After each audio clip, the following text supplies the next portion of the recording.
Hey, I just want to thank everybody for coming back to Sarita Talks. It's been a minute because I've really been trying to get some of the most excellent guests who have the most powerful stories. And this is Coach Puff Positive, Brandon Puffer. So you've got a story. You have got a story, but it starts off. First, you were born, but we're going to skip ahead. You were a Major League Baseball player.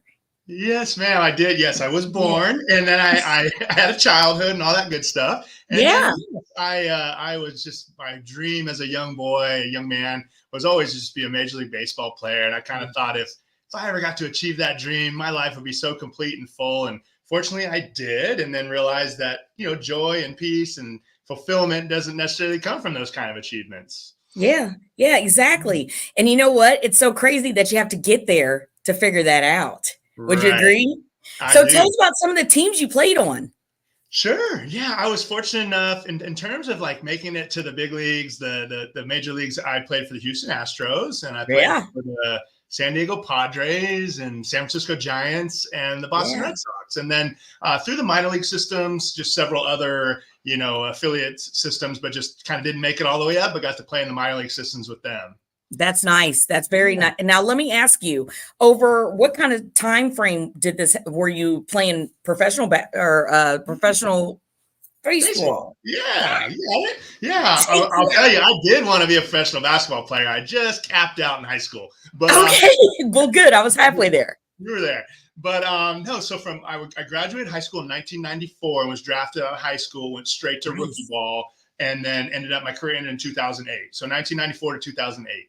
Now what happened in 2008?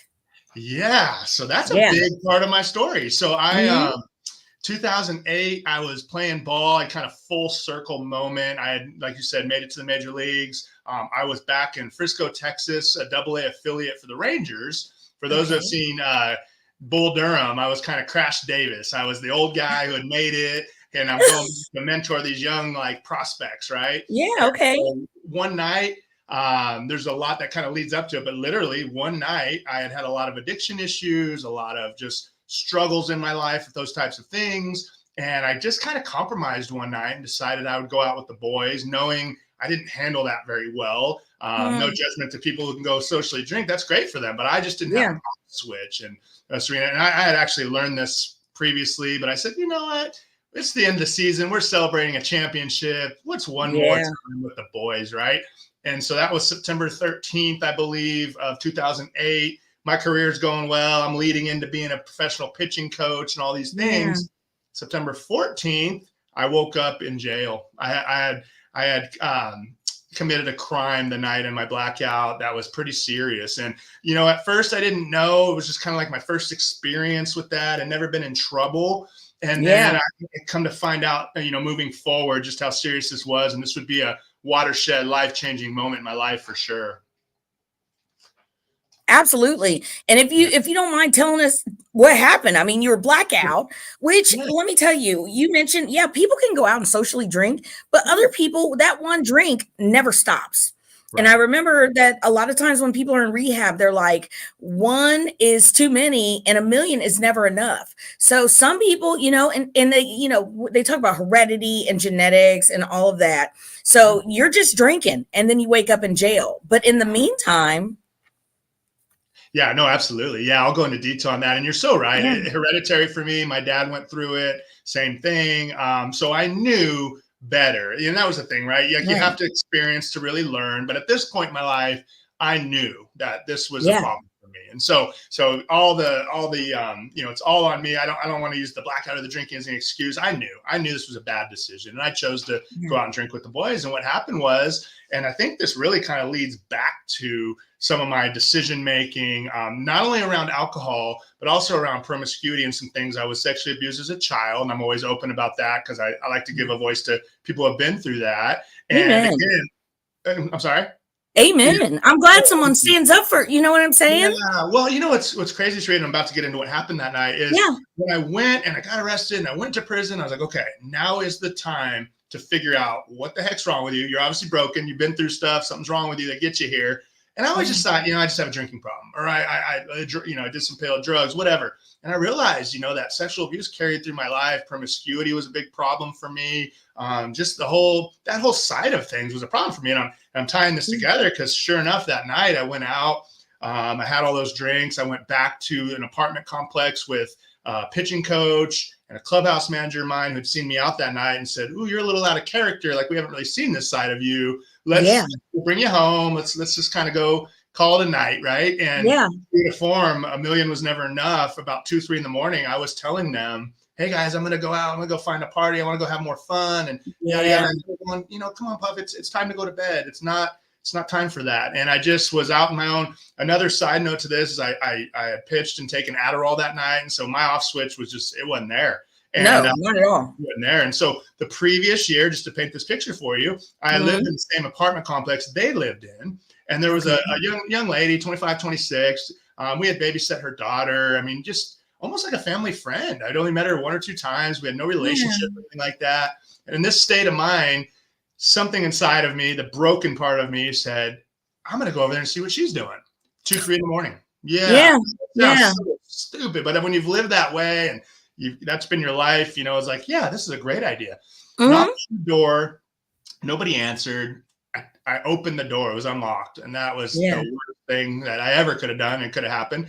Walked in and tried to get in bed with her. And the hardest part about sharing this story, it's obviously embarrassing, shameful, brutal, is the fact that I just really affected this young single mom and her daughter's sense of security. And I have daughters. I'm married. It's just like every time I say it, it's like, what were you thinking? So she, obviously was afraid, screamed. I ran out. Nothing happened. Thank God I ran out.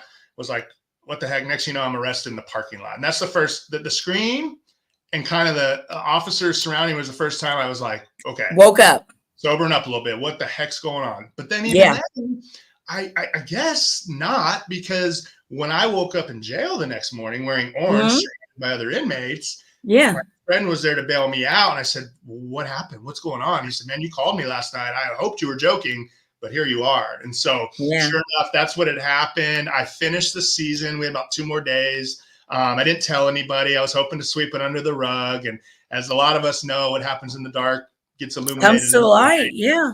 That would start happening for me over the next kind of several weeks and months to come. Well, let me tell you, Brandon, it's like light bulb and alarms and sirens. 2008 is when I ended up going to prison. Wow. And I went to prison for 14 and a half years because, like I tell people all the time, I was a victim. And then in a moment, I became a victimizer. But what really touched was you knew that there was a problem and you were doing your best to stay away. I knew there was a problem with this man, but I just kept coming back. Yeah. And I really, in your story, it just touched me because in a moment, your life can change. Yes. In a moment, one mistake, one time coming back, one time, I'm going to go out drinking with the boys. We're going to celebrate. And your life is forever changed. Yes, absolutely. But you're able to turn that negative into a positive. Coach Puff, positive. And even wrote a book. Tell us about the book. Yeah, absolutely. I have it right here. I always have it handy, as you know. Yes, absolutely. I ended up writing it. It's called From the Bullpen to the State Pen. And it really just kind of covers, more of the upbringing and some of the things that had happened along the way, both good and bad, that shaped my story. And then, going from that big dream of being a big league ball player all the way to the very rock bottom of an 8x10 cell for 3.5 years in prison, and just kind of how that shaped me and redeemed things moving forward, which is my favorite part of the story, but you can't get to it until you go through the hard stuff, right? And just another like side note to what you said about just knowing and just that one more time. I fought all season long with these youngsters wanting to go party with me. I'm like, no. I can't do it. And I was driving to the field that day, kind of having this conversation with myself going, you know what, maybe tonight, what's one night? And you're pressuring yourself. Peer pressuring myself, justification, if you do this, whatever. And I remember that small, still voice in me that I believe was the Holy Spirit going, don't do it. Like, don't do it. And then also almost saying like, hey, as a matter of fact, go get some help. Like, speak up that you're going through something, And so ignoring that voice, Uh-huh. going on my own and going, yeah, one more time. And one of my quotes I remember that comes out right now is, sadly, many addicts' last thought will be just one more time. And that's the last thought. Wow. Yeah. So the fact that we get to move on and encourage others is really wonderful. And so, yeah, the book's out. The book has led to sharing my story more places, places like here with you. Yeah. Essentially what it is I had to, and I bet you can relate to this, I Yeah. had to really dive in deep on positivity, encouragement, mental self-talk to get through each day in prison. And then I built up some skills while there. And then when I got out, I started over from scratch. Anything I'd made in my career went towards trying to stay out of prison or my responsibilities while in. And so it just I needed it more than anybody else, just encouragement, quotes, whatever it was, I was diving in, podcasts, the Bible, prayer, whatever. And so I just kind of took all this and just started trying to encourage other people, whether speaking or social media or whatever. And, some people just started kind of coming alongside of it and encouraging me as well. They're saying, hey, you encouraged me so much. And I'm like, I need it more than anybody. And so, it's just that's where the Coach Puff Positive thing came from. And that's my goal every day, is to encourage at least one person. Before I go to the gym, before I go anywhere, I pray and say, just make me be a light wherever I am. And somehow, some way, God still uses the lowly, which is nice. Yeah, he does. It's led to this redemption story. And man, along the way, it's redemption with my family, redemption in career. Baseball's are still a huge part of my life, which all that guilt and shame told me, never again. You're not worthy of baseball anymore. And I was like, oh yeah. And God's like, just come on, we'll walk it out. And I can restore all this stuff. And so that's what's been going on for the last, I guess 10 years probably or so since I've been out. And I just love that. I love that because you know what? We get wrapped up in that negative self-talk and, don't put God in a box. Yeah. Don't you limit this father up here because he's got you. And then you were talking about being in prison and getting through every day. I really feel like this. People don't realize that when you are locked away and, somebody else has got your body, never let them have your mind, that is a time where you don't have anyone else but you. That's it. You don't have anyone else to work on but you. And sometimes I used to say this too, like sometimes my only friend was Jesus. Yes. And that was the only person I could talk to. And I say now that I was on a missionary trip, because a lot of times people don't need to be there as long as they've been there, but every day we get a little bit better. So while you were in there, you're reading these quotes. Were you thinking, I'm going to get out and write a book? I'm going to do everything I can to, help someone else? There were times where yes. And I actually didn't just wait till I got out. I literally woke up every day in there and I was like, as you know, there is no riper harvest than folks away from their families in isolation, broken, hurt, maybe in the right mind for the first time in forever. And so I just was like, you know what, Lord, I want to start prison ministry now. And I just said, that's right. I just was inside the walls trying to encourage and literally I was that guy, like, I was an SSI janitor mopping floors, singing praise songs, and people were like, what is wrong with you? And like, once they found out, if they did, that I was a Major League Baseball player, they'd be like, how do you go from there to being happy here? And I was like, well, that's the thing. Happiness is all based on your circumstances. It's like, okay, if you're pitching well, if you've got the right relationship, you're happy. Well, when baseball's gone, the relationship's gone, my happiness is gone. Joy, on the other hand, you can't take it from me. And I found that joy the second they put me behind bars and I surrendered everything. I was a Christian. I said the prayer, but I surrendered. I was like, okay, every day, every moment, I got to keep doing it. But it's like, here it is. And that was where joy came in. And I always call it that's powerful. God-shaped hole inside me was finally filled. And now I was like, it doesn't matter if I'm in here, if I'm doing this, if more or less, whatever, the joy can't go. So that was the difference in the message. And I actually had an opportunity just this past weekend to go back behind bars and speak and baptize some inmates. Oh, I love that. I've been praying about it forever. And they had to get some special, just because of my background, some special stuff. And that was my thing. I'm like, I love encouraging people, but guys, I have sat right here and known what it feels like some days to be like, there's no life after this. I don't even know how. I don't even know. Right. Like, there is, and here's how, and here's what he's done for me. And so that was really neat. I've really enjoyed that. I just love that. Yeah. I love that. So it's from the bullpen to the state pen. Yes. And as you're writing this book, do you put in the book anything about sexual abuse? Absolutely. Yes, absolutely. Let me Yeah. tell you. So before the show aired, I'm like, get your book so we can show the book. This man stands up. He's tatted up. He's a big guy. So this is the kind of person that you would not expect to admit something like that. But guess what? That's not his burden to bear. That was someone else. And I just love it that you are, an ambassador for people to say you can let go of that pain and you don't have to be in that shame state. Because I feel like a lot of this, and I don't know if you would agree, you had, problems with alcohol, that maybe that was fueled by that shame-based behavior, that guilt-based behavior. I know it did it in my part, or to me, and what led me to prison was a lot of times I was just so embarrassed and ashamed of my life that I just kept going back to this person that got me in that position. Yeah, it's what's comfortable. And I do agree with that. Yeah, and again, before I had to peel all those layers back when I had the time, and it was just me, as you said, alone with, my Bible and God and prayer and thought. That's when I realized, hey, these things affected me a lot more than I realized. Before that, it's like, you're an athlete. Like you said, you're big, you're tough, you're whatever. Just stuff that stuff down. And so ironically, which I'm with a group of guys we've been meeting, and a gal who's a psychologist who can put some like really thoughts behind this. Big old dude in the NFL. These 3 or 4 guys are called alphas and aces. And our whole model, we haven't gone out there yet, but we're about to, is just to go out. Yeah, yes, I'm an alcoholic. Yes, all these things. Those are easy to talk about. Mental health. Yeah, I struggle. But like, hey, I've been sexually abused and it really affected me. And so to your point, our whole motto is guys who look like us, who you wouldn't think would be talking about this, going out and giving voice. And I've shared my testimony places, Sarita, and I have said a lot about my whole life. And I've had men, women up to 7 years old come up and go, I've never shared with anybody, but this happened. And I'm like, that's the whole reason, to give you strength and a voice. That's it. Absolutely. And let me tell you, congratulations. And I'm so proud of you. And I'm so proud because I can see the work that he's doing. Tell us all of your social media one more time. And the book is available on Amazon. I would recommend that you go out and get from the bullpen from the bullpen to the state pen, Brandon Puffer. You nailed it. That's right. It's a ton. To answer, I didn't specifically answer your question. Was I thinking about writing a book when I was inside?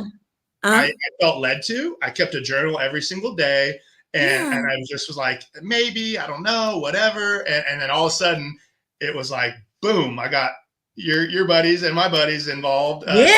Alex, Will, and they put some substance to this thing. So I knew I wanted to do it. I didn't know how I was going to do it, but God had it all along. And so yes, he did. My website is CoachPuffPositive.com, which leads you to my Twitter, or X, I don't know what we're calling it these days. I'm pretty active on X, LinkedIn, Instagram, all those things. It's all under Coach Puff Positive. And then, to your point, the website will show you the link to the book. But yeah, you just pop on Amazon and from the bullpen to the state pen. Pretty simple read. I've had people say, man, I read it in a day or whatever. And I'm like, well, duh, if I wrote it, how could it be very complicated? Get out of here. Yes. And shout out to Alex Dimchek and shout out to Will Severance. Yes, they're awesome people. Put us in contact with each other. It's all about storytelling, but you know what? We're all believers. We are all believers. And I remember when I first started the show, I would be on other people's show and they're like, oh, you don't want to isolate anyone. I just want you to know that you don't have to feel the same way as me. But when you look at this life, if you don't see what I see, if you don't see what we see, I just want you to keep watching until you do see it. So let me tell you, we want to get a hold of you. We want to get your book. How do we get a hold of you for a speaking event? Yeah, so same thing. Go to the website, CoachPuffPositive.com. Shoot us a message. There's links on there to, hey, if you need a speaker, if you need an encourager, whatever the case may be, it's all through the website. Yes, nice. Now, Alphas and Aces, when you're ready to launch, are you going to come back on and tell us about it? I would love to. What's crazy is it's all been kind of under wraps, and we've been kind of guys been put in different relationships. And so that was the first time for me that I publicly was like, can't wait to do Alphas and Aces. I can't wait to get off and text the fellas and be like, hey, I just shared it on a podcast for the first time. Absolutely. So absolutely. I want to thank Tito Guerrero. He said 100%. He loves it. And I always want to tell, we've got some people who are viewing right now. They're putting in some comments. I don't know if I told you we go live. Okay. Regardless though, you did just fine. Coach Puff Positive. We got to get the book from the bullpen to the state pen. We got to book him to go all over this country and share his message, Alphas and Aces. And as soon as they're ready to go, we're coming right back on and we're telling you all about it. Coach Puff Positive. I'm so glad you came on today and I want to thank you. Tell us something as we go. Me too. I am so happy. Thank you for the opportunity, Sarita, for Absolutely. having me on. And I mean, the only thing I would say is just, we talked about surrendering. We talked about Yes. decisions. I do want to be super honest and transparent. I'm sure you'd say the same. People ask me this. They literally ask me, do you ever have bad days? I'm like, oh, yeah, Yeah. all the Yeah. time. Moments, days, whatever. Mhm. But at the end of the day, my biggest thing, my encouragement for people is wake up every day, find your purpose, ask God, what do you have for me today? And if it's a Amen. great day, give praise, be grateful. If it's not your greatest day, just when you lay your head down, go, hey, you know what? Today was a little bit of a struggle, but tomorrow's going to be different. And just never, ever, ever give up hope. That's it. Just That's don't. That's all right. you do is quit. Don't give up hope. Well, let me tell you, that's coming from a man that did 3.5 and a woman that did 14.5. Never give up hope. Yes, ma'am. Thank you so much for coming on, and I appreciate you. Let me tell you, Brandon Puffer, one of my favorite interviews is when I get to talk to people who have done it like I have, and we have come out on top. Triumph over adversity. Thank Yes. you so much. Thank you. Let's Thanks see for here. having me. Hold on.